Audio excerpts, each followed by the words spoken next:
सहारा समेत सभी chit fund कंपनियों का भुगतान भारत सरकार करेगा। जी हाँ साथियों, आपने बिल्कुल सही पढ़ा है और बिल्कुल सही सुना है। जो अधिनियम जमा योजना पाबंदी कानून 2019 की धारा अगर लग जाता है पूरी तरह से देश में, तो जितने भी चिट फंड कंपनी का पैसा फंसा हुआ है, सहारा समेत सभी चिट फंड कंपनियों का भुगतान भारत सरकार करेगा। चाहे वो मोदी सरकार भारत प्रधानमंत्री रहे या फिर और कोई बने, वो भारत सरकार करेगा। केंद्र सरकार सभी चिट फंड कंपनियों का भुगतान भारत सरकार करेगा अगर ये कानून लागू हो गया। तो कानून तो ऑलरेडी बन गया है 2019 में ही, लेकिन ये पूरी तरह से देश में लागू नहीं हुआ है। आइए हम आपको मदन लाल आज़ाद जी जो इनका कानून के लिए मांग कर रही है पूरे देश में, उनसे कुछ ज़रूरी जानकारी आपको सुनाते हैं। जैसे इन्होंने बताया, अभी मदन लाल आज़ाद जी ने वीडियो में मैं सुन रहा था कि जो पैसा फंसा हुआ उसमें गलती हम निवेशकों का भी है। चूंकि आपने गलती की है, ये कुदरत का निजाम है कि जो मनुष्य बार बार गलती करता है उसको परमात्मा भी दंड देते हैं, सरकार भी दंड देती है। बार बार गलती करने वाले को ऑफेंडर घोषित कर दिया जाता है, पीओ घोषित कर दिया जाता है। तो अब कसम खाइए सब लोग, कितने लोग कसम खाएंगे कि आज के बाद किसी इस तरह की कंपनी में आप काम नहीं करेंगे? कोई ऐसा है जो अभी भी कर रहा हो किसी में? आज कसम खा के जाना कि आज के बाद कोई इस तरह की पोंजी स्कीम्स चलाने वाली कमीशन बेस्ड कंपनी में काम नहीं करेगा। नहीं, कान पकड़ लो। अगर आप ऐसा कर लोगे, जितने भी लोग हो, तो मैं गारंटी देता हूं आपको कि आज के बाद आपका कोई उत्पीड़न नहीं कर पाएगा। जो गलतियां भूतकाल में आप लोगों ने कर दी, उसका दंड आपको मिल चुका है। लगभग तमाम लोग रोते हो, परेशान हो, घरों से चले गए हो, बहुत सारे लोग हमारे इस दुनिया को छोड़ के चले गए हैं। लेकिन आज के बाद अगर आप इस कसम को खा लेंगे, संकल्प ले लेंगे कि हम इस तरह की गलती अब दोबारा नहीं करेंगे, तो आज के बाद आपका उत्पीड़न, शोषण रुक जाएगा और सबका भुगतान भी हो जाएगा। किसी को ना कोई पुलिस तंग करेगी, ना कोई और तंग करेगा। लेकिन आपको सच्चे हृदय से ये शपथ लेनी पड़ेगी। ले रहे हो सब लोग शपथ, ईश्वर को साक्षी मान के? हाँ, तो बस आपका सबका भुगतान भी होगा, सबको सुरक्षा सम्मान भी मिलेगा और कल्याण भी होगा आपका सबका। और आज से बहन जी आप भी नहीं रोगी, आप हमेशा रोती हो, तमाम लोगों को रुला देती हो। रो के क्रांतियां नहीं हुआ करती, रो के लड़ाई नहीं जीती जाया करती। रो मत, हिम्मत से काम लिया करो। हाँ, हम सब साथ हैं, हम इतनी ताकत देते हैं। बताओ, आप तो मतलब मरे से भी ज्यादा मरी हो गई हैं। ऐसा मत किया करो, रोया मत करो। और जो भी वक्ता साथी आएंगे वो थोड़ा संक्षिप्त में अपनी बात कहेंगे, चूंकि तमाम लोग एक ही तरह की बातें करते जा रहे हैं, सबको पता ही है। के लिए एक सबसे बढ़िया उदाहरण में शॉर्ट में आपको बताना चाहूंगा। मैं राजस्थान से रजवाड़ी होगी।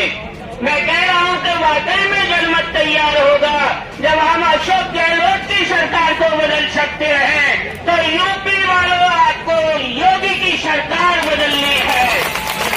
और इसका एक ही नारा है, जो सरकार निकम्मी है वो सरकार बदलनी है। जो सरकार निकम्मी है वो सरकार बदलनी है। मोदी राहुल होश में आओ, होश में आओ, होश में आओ। बाढ़ से एक्ट लागू करो, लागू करो, लागू करो। बेईमानों को फांसी दो, फांसी दो, फांसी दो। भुगतान करो या सत्ता छोड़ो,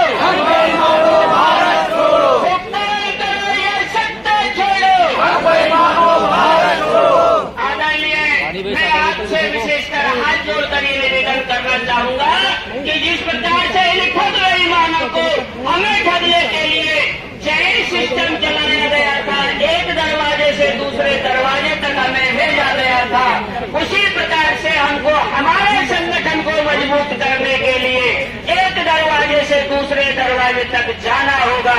अपने निवेशकर्ता को जगाना होगा, क्योंकि उस निवेशकर्ता ने जो पैसा दिया है वो कोई पराया नहीं है, वो आप ही का है। आपके और हमारे सामने अभी जो चर्चाएं चल रही थी यूसीसी की, मैं वाकई में कहना चाहूंगा ऐसी ही लड़ाई सभी कंपनियों में है।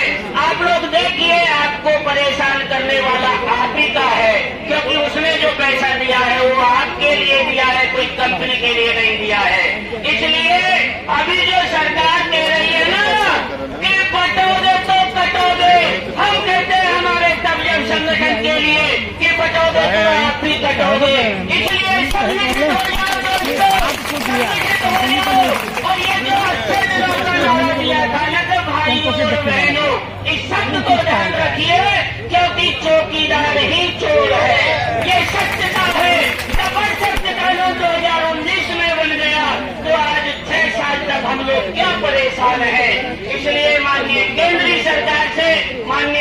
सरकार से करवट निवेदन है, हम 42 करोड़ ठगी पीड़ितों को वर्ष एक्ट कानून के तहत भुगतान दिलवाए।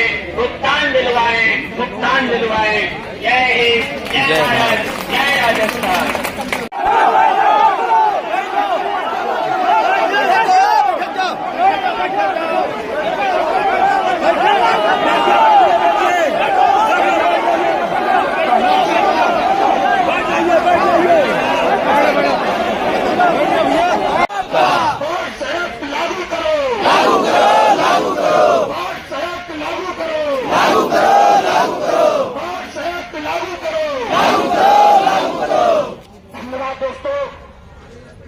मैंने सभी से निवेदन किया था, कुछ लोगों ने मेरा निवेदन मान लिया, कुछ लोगों ने अभी भी अनसुनी कर दी।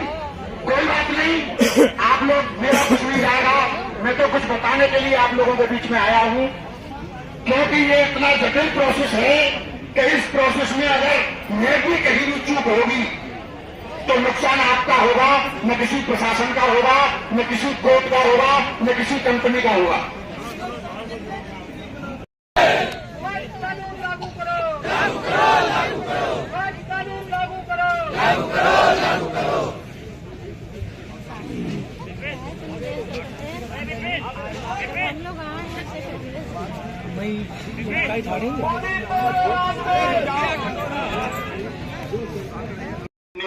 क्लेम दाखिल कर सकें अपने पैसे के।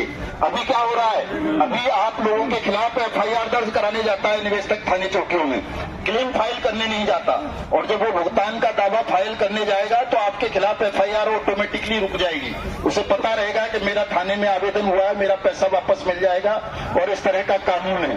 तो पहली मांग यही है, मुझे पता है आपकी पीड़ा, शोषण, उत्पीड़न, दर्द, दुख, आप लोग किस बुरे दौर से गुजर रहे हैं, कितनी पीड़ा आपको हो रही है। दूसरी बात कि हम चाहे दुनिया में चले जाएं कहीं भी, लेकिन अगर आपने निवेशकों का भुगतान नहीं करवाया तो संसार की कोई भी ताकत, आप मोदी की गोद में बैठ जाओ, किसी योगी की में बैठ जाओ, किसी का भजन कर लो, पूजा कर लो, पाठ कर लो, कुछ और कर लो, तो भी आपके दर्द का निवारण नहीं होगा, आपकी पीड़ा खत्म नहीं होगी किसी की भी। तो इसलिए इस सत्य से भागो मत। केवल और केवल संसार में एक ही ताकत है जो आपकी रक्षण कर सकती है, रक्षा कर सकती है, और वो है सत्य की ताकत। इस सत्य को स्वीकार करो कि जब तक आपके निवेशकों का भुगतान नहीं हो जाएगा, संसार की कोई भी ताकत आपके दर्द की दवा नहीं बन सकती। कोई हाई कोर्ट नहीं, कोई सुप्रीम कोर्ट नहीं, कोई पुलिस नहीं, कोई प्रधानमंत्री नहीं, कोई राष्ट्रपति नहीं, कोई मुख्यमंत्री नहीं। आज हमारे बीच में लोकल लखनऊ के आसपास 50 किलोमीटर के राउंड एरिया से हमारे बीच में आएंगे। हम एक बार उनका पहले से करना चाहते हैं।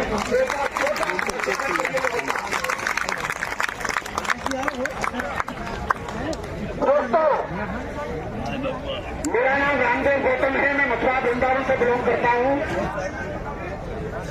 पीएसएल कंपनी में सन 94 में से हमने ज्वाइनिंग ली थी और 2014 तक काम किया। 14 तक काम करने के बाद सारे मुकाम हासिल किए और इंटरनेशनल लेवल पर हम लोगों ने काम किया। 2014 में जैसे ही मोदी सरकार बनी,